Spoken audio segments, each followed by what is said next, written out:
Le Real Madrid prépare 100 millions pour signer 2 stars de Première Ligue. Commentaire surprenant de l'entraîneur de Real Sociedad après la défaite de 5-4 contre le Real Madrid. Álvaro Benito révèle ce qui manque au Real Madrid pour être imbattable. Une blessure défensive qui arrive à point pour le Real Madrid. Carlo Ancelotti reçoit le soutien de Florentino Pérez lors d'un café à l'entraînement. Avant de commencer, si vous êtes un fan du Real Madrid, dites-nous ce que vous en pensez de la performance du Real Madrid contre la Real Sociedad dans les commentaires et n'oubliez pas de liker et de vous abonner à la chaîne pour ne rien manquer des nouvelles actualités du club.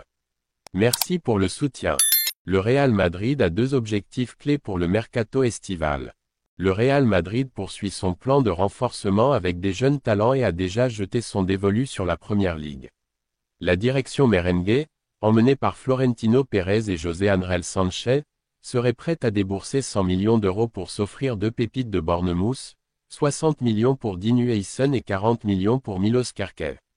Les 2 joueurs ont séduit le club espagnol, qui souhaite consolider son projet avec des profils à très haut potentiel. Malgré des recrutements majeurs ces dernières années, le Real Madrid ne relâche pas ses efforts pour dénicher des renforts stratégiques. La récente victoire en Coupe du Monde des clubs a renforcé la volonté du président madrilène de construire un effectif compétitif capable de briguer tous les titres. Si le dossier Alfonso Davies est compliqué, le besoin de renforcer le côté gauche reste une priorité, et Kerkez apparaît comme une alternative sérieuse. Le Real Madrid veut reconstruire sa défense cet été. Le latéral hongrois de 21 ans a affiché des performances remarquables en Première Ligue, attirant également l'intérêt d'autres clubs comme Liverpool. Sa vitesse et ses qualités offensives correspondent au profil recherché par le Real Madrid, mais la concurrence sur le marché pourrait faire grimper son prix. De son côté, Huijsen, jeune défenseur central de 19 ans d'origine néerlandaise mais formé en Espagne, incarne un pari d'avenir pour la défense madrilène. Son adaptation rapide au football anglais et son énorme potentiel en font une cible de choix pour le club blanc. Le Real Madrid devra agir rapidement pour verrouiller ces 2 arrivées et éviter que d'autres grands d'Europe ne prennent l'avantage dans cette course aux signatures.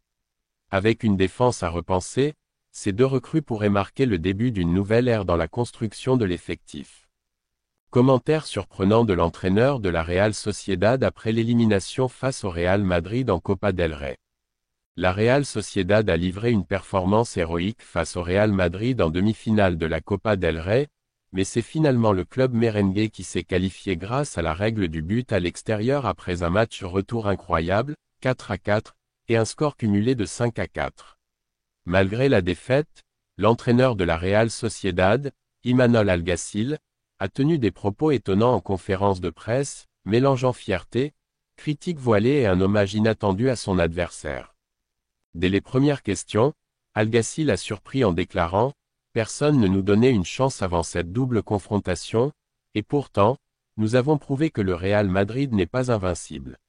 Même avec leur budget astronomique et leurs stars internationales, ils ont tremblé face à notre engagement et notre philosophie de jeu. » Une remarque qui sonne comme une pique discrète envers les moyens financiers du Real, souvent pointés du doigt par les clubs moins favorisés.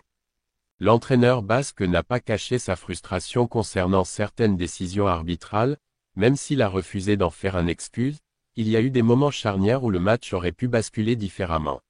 Je ne veux pas polémiquer, mais je pense que ceux qui ont regardé le match comprendront de quoi je parle. Malgré cela, je préfère retenir l'énorme fierté que j'ai pour mes joueurs. Malgré la déception, Alguacil a tenu à rendre hommage à Carlo Ancelotti, qu'il a qualifié de « meilleur entraîneur du monde », astérisque, avant d'ajouter avec malice « mais aujourd'hui, c'est notre identité qui a brillé. Nous n'avons peut-être pas les mêmes individus, mais nous avons montré qu'avec du cœur et un projet clair, on peut concurrencer n'importe qui. » Ce discours, bien plus combatif et engagé que d'habitude, a marqué les esprits.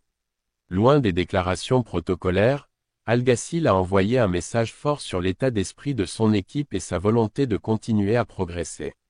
Cette élimination fait mal, mais elle doit nous donner encore plus de force pour la suite.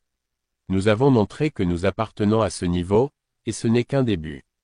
La presse espagnole a largement relayé ces propos, saluant à la fois la performance de la Real Sociedad et l'honnêteté de son entraîneur.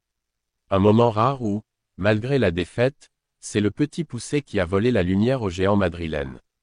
Le problème majeur que le Real Madrid doit encore résoudre, révélé par Álvaro Benito. Cette saison a été un véritable parcours en dents de scie pour le Real Madrid, débutant avec plusieurs difficultés avant de monter en puissance.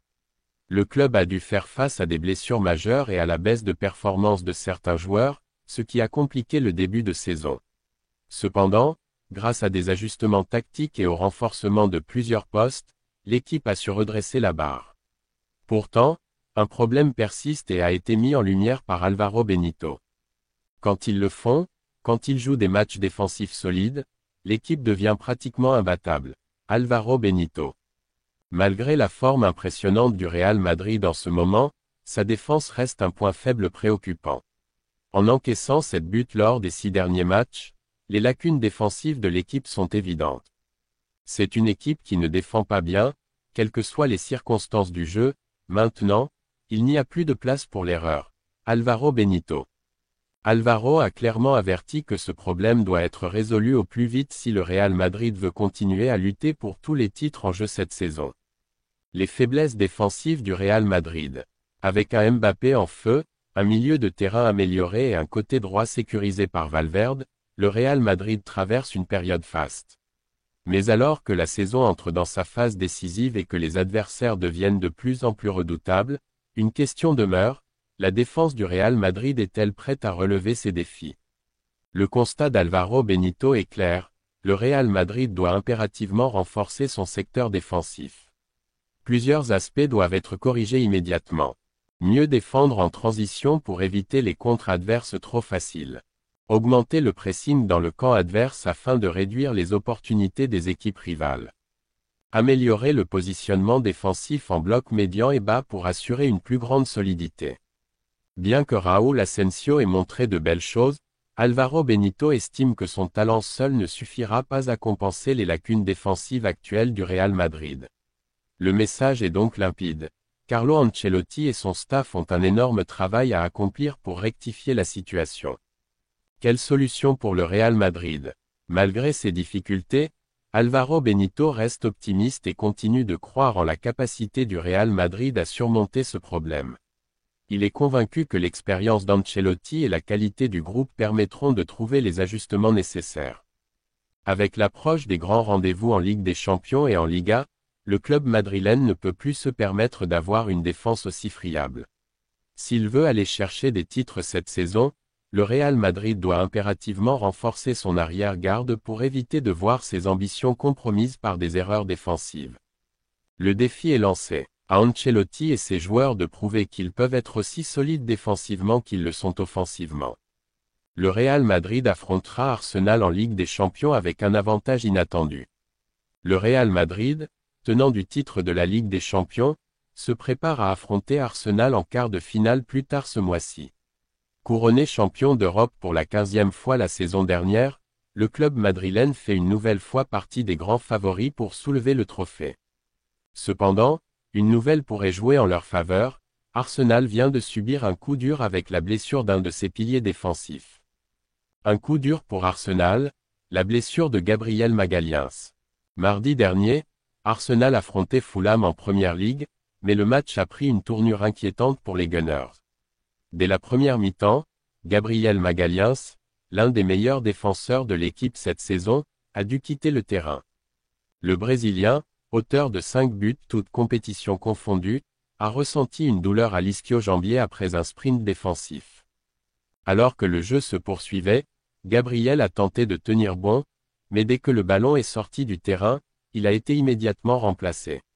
Cette blessure remet sérieusement en question sa participation contre le Real Madrid, un énorme coup dur pour Mikel Arteta.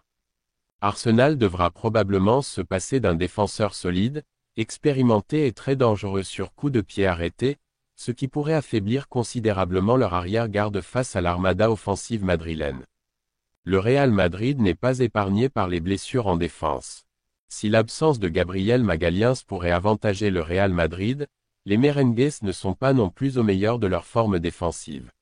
Cette saison, Carlo Ancelotti a dû composer avec plusieurs blessures majeures en défense.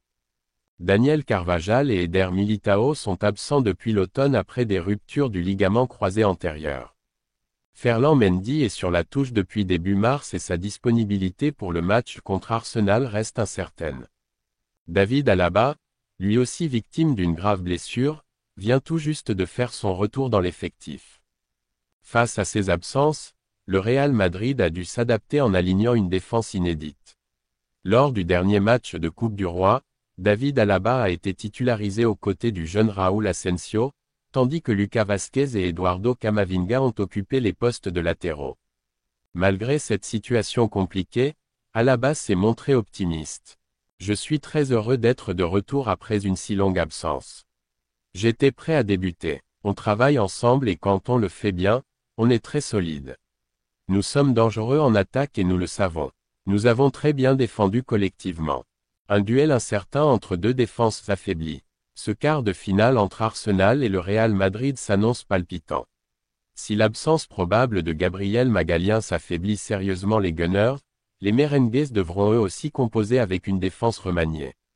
L'expérience et la force mentale des Madrilènes pourraient faire la différence, mais une chose est sûre, les deux équipes devront trouver des solutions pour compenser leurs faiblesses défensives si elles veulent atteindre le dernier carré. Florentino Pérez rassure Carlo Ancelotti sur son avenir au Real Madrid malgré les rumeurs sur Xavi Alonso et le Brésil. Le président du Real Madrid, Florentino Pérez, a tenu à rassurer son entraîneur Carlo Ancelotti quant à son avenir au club. Alors que les spéculations persistent sur une éventuelle arrivée de l'Italien à la tête de l'équipe nationale du Brésil, Pérez a tenu à couper court aux rumeurs. D'après le journal Marca, une réunion informelle a eu lieu vendredi dernier entre le président et Ancelotti au centre d'entraînement de Valdebebas. Lors de cette rencontre, Pérez a réaffirmé sa pleine confiance en son entraîneur, écartant toute menace imminente sur son poste. Sauf énorme retournement de situation d'ici la fin de la saison, Ancelotti ne devrait pas être inquiété quant à son avenir immédiat au Real Madrid. Ancelotti, solidement en place jusqu'en 2026.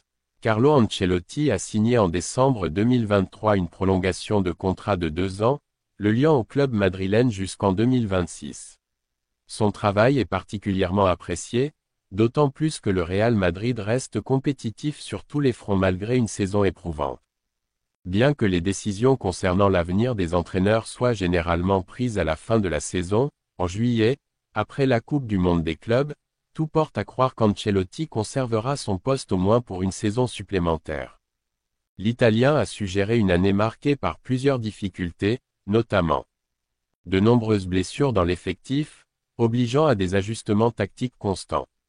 Une qualification difficile en Ligue des Champions, notamment après une confrontation intense face à l'Atlético Madrid en 8e de finale. Une pression constante due aux ambitions du club, qui vise toujours le sommet en Liga et en Europe. Malgré ces défis, Florentino Pérez lui a renouvelé sa confiance, estimant que son leadership et son expérience sont essentiels pour maintenir le club au plus haut niveau. Xavi Alonso et le Brésil, des menaces éloignées pour Ancelotti. Si les rumeurs autour d'une arrivée de Xavi Alonso sur le banc du Real Madrid ne cessent de circuler, elles semblent pour l'instant prématurées. L'ancien milieu de terrain madrilène réalise une saison remarquable avec le Bayer Leverkusen, et le club allemand souhaite le conserver au moins pour une année supplémentaire. Lors de sa dernière intervention médiatique, Alonso a d'ailleurs soigneusement évité toutes les questions concernant son avenir, ne donnant aucune indication sur un éventuel départ vers Madrid.